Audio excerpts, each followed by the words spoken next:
এই জুলাই আন্দোলনের সময় সে তার কাজ শেষ করে বিকালে ফিরছে ঘরের দিকে, দেখে যে রাস্তায় অসংখ্য মানুষ গুলিবিদ্ধ হয়ে পড়ে আছে। একটা ছেলে যার বয়স 13-14 বছর, তার গায়ে স্কুলের পোশাক, গলায় স্কুলের আইডি কার্ড, তার সমস্ত শরীরে গুলির চিহ্ন, সে কাতরাচ্ছে, বলছে আমাকে বাঁচান।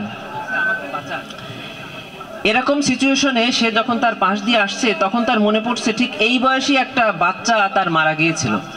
সে ওই সন্তানের কথা মনে করে গুলির মধ্যেও ওই ছেলেটাকে কোলে করেছে।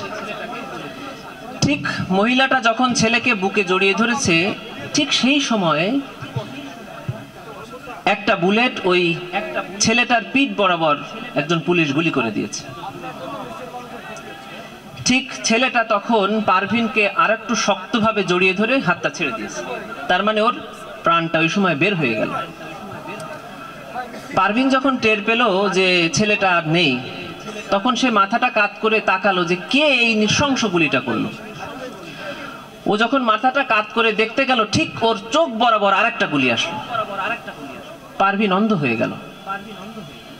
সে এখন চোখে দেখে না, অন্ধ হয়ে সে ট্রাইব্যুনালে সাক্ষ্য দিতে এসেছে। সাক্ষ্য দেওয়ার শেষে কি বলেছে জানেন? বলেছে আমি 8 মাসের অন্তঃসত্ত্বা, আমি বরিশাল থেকে এই অবস্থায় সাক্ষ্য দিতে এসেছি এই কারণে যে আমার সাক্ষীতে যদি এই খুনিদের বিচার হয় তাহলে আমি খুশি, আর যদি বিচার না হয় তাহলে ওরা আমাকে আবার গুলি করবে, ওরা আমার সন্তানকে আবার মেরে ফেলবে এবং বলবে যে খুন করলে বিচার হয় না, এই জন্য আমরা খুন চালিয়েই যাব। এই মানুষগুলোর সন্তানদের বিচার যদি আমরা না করি, বিচার দুই ভাবে করতে হবে। এক, আদালতের মাধ্যমে দাঁড়িয়ে তাদের শাস্তির ব্যবস্থা করতে হবে। দুই হলো রাষ্ট্রের দায়িত্বে ন্যায় পরায়ণ মানুষদেরকে পাঠিয়ে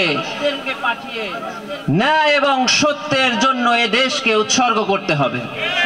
আল্লাহ তাআলা আমাদেরকে তৌফিক দান করুন, সেই সকল ন্যায় এবং বিচক্ষণ সৎ মানুষদেরকে এই দেশ পরিচালনার তৌফিক দান করুন। সবাই আমাদের জন্য দোয়া করবেন। আসসালামু আলাইকুম ওয়া রাহমাতুল্লাহি ওয়া বারাকাতুহু।